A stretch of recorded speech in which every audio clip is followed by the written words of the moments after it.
At the Money Matters Roadshow. Well, more of us are savers than borrowers, but a lot of us are finding it's tough out there at the moment. Some of us are getting interest rates of less than 0.5%. We're not getting great returns for our monies, but I do have a couple of great guys who can give us some advice on what's going on. David Braithwaite's with us from Citrus Fund Management, and Justin Urquart-Stewart from Seven Investment Management, both here with advice. And you've both been speaking with people today, hordes of people coming up to both of you. You've been very popular. David, what are you finding the most that people are getting upset about when it comes to their savings? It's been a common thread that the whole thing has been savings. People are worrying about the banks, they're worrying that they're not getting the best return on their money, and that's been the main core thing that's been going right through the whole of this morning. And people are queuing up because there are loads of people out there that are worried.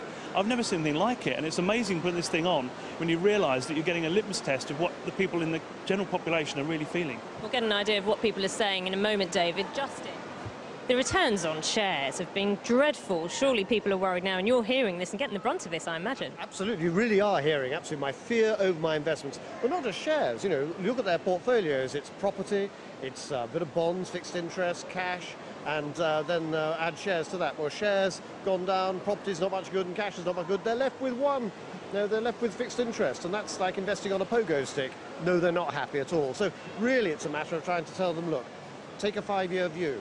This is the worst part of the stock market. Actually, we're getting some interesting people now dripping money back in. If you're willing to take that 5-year view, ask yourself the question, is it better in 5 years than it is now? The answer is probably. So on that basis, some future. Justin, that sounds like you're calling a bottom to the market. I wouldn't dare. No one can time the market.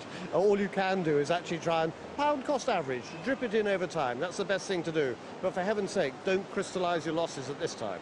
David, let's find out. What have people been saying to you? Tell us some of the stories you're hearing. Well, one of them is exactly echoing exactly what Justin's saying. We had someone that came in earlier on, and they put some money away. They weren't absolutely sure of what the risk was involved in it, and they've lost something like a third of their money. And they're saying to me, what do I do? Do I cash in now? And exactly what you're saying is to not cash in now. You make a loss on it if you do actually do that now. Sit the market out, let it wait. It will recover. It's all a cycle. It's exactly, it will come back and it'll get better. Things will get much more improved than where they are today. They will do.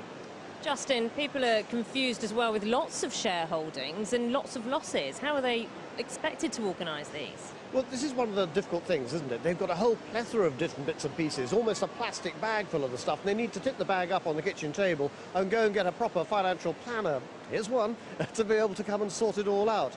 But also, I heard some terrible stories today of bank employees who've loyally served the bank very well. They've built up saves-you-earn schemes. They've built up shareholdings there because that was the right thing to do, and they felt they were being disloyal if they didn't. And what's happened to it? It's gone, or nearly all gone. I mean, real devastation for people's wealth, not just for individuals, but often for families.